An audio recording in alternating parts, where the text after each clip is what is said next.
क्या हुआ जब अयोध्या रामलला के दर्शन करने आए राजा विभीषण? दोस्तों, अयोध्या में रामलला के आगमन से आज हर कोई खुश है। रामलला के अयोध्या में विराजित होने के बाद से ही एक सकारात्मक ऊर्जा पूरे भारतवर्ष में दौड़ पड़ी है, मानो हर किसी के ऊपर रामलला की कृपा बरस रही हो। रामलला के आने के बाद अनेकों चमत्कार भी अयोध्या में हुए। उसी बीच हमने आपको अनेक चमत्कार बताए हमारे इस चैनल पर, जैसे कि कभी अयोध्या में गिद्धों का झुंड, तो कभी वानरों की सेना और कभी तो एक दिव्य बंदर जो कि रामलला के गर्भगृह तक प्रवेश कर गया था और उनके दर्शन करके शांतिपूर्वक बाहर चला गया। लेकिन आज हम एक और ऐसे चमत्कार की चर्चा आपके साथ करने वाले हैं जिसे सुनने के बाद आपके भी रोंगटे खड़े हो जाने वाले हैं। लेकिन आगे बढ़ने से पहले अगर आप भी रामलला के भक्त हैं तो इस वीडियो को एक लाइक करके कमेंट बॉक्स में जय श्री राम अवश्य लिखें और पूरी वीडियो देखें।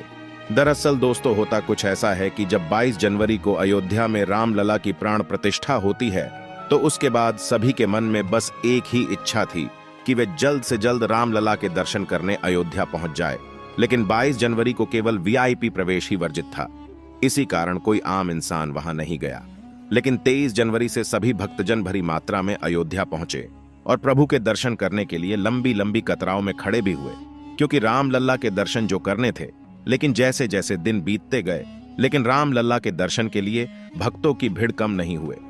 ये दिन था 27 जनवरी का, जब ऐसे ही भीड़ अयोध्या रामलला के दरबार में हुई। भक्तों की लंबी कतार लग गई। उसी बीच एक तेजस्वी अघोरी भी वहीं आ पहुंचे और कतार में लग गए।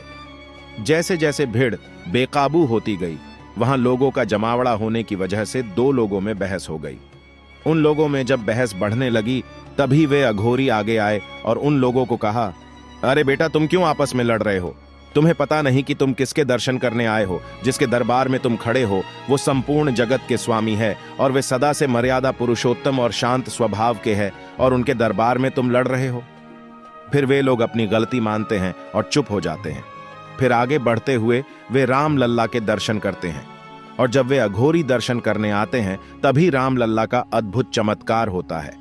वो अघोरी अपनी जटाओं को खोल रामलला के चरणों में पड़ जाते हैं और जोर से कहते हैं, हे प्रभु, अपने भक्त विभीषण का प्रणाम स्वीकार कर अपने परम भक्त का प्राण स्वीकार करे।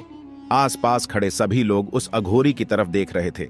फिर रामलला की मूर्ति से एक फल अपने आप लुढ़क कर उस अघोरी के सामने गिर गया।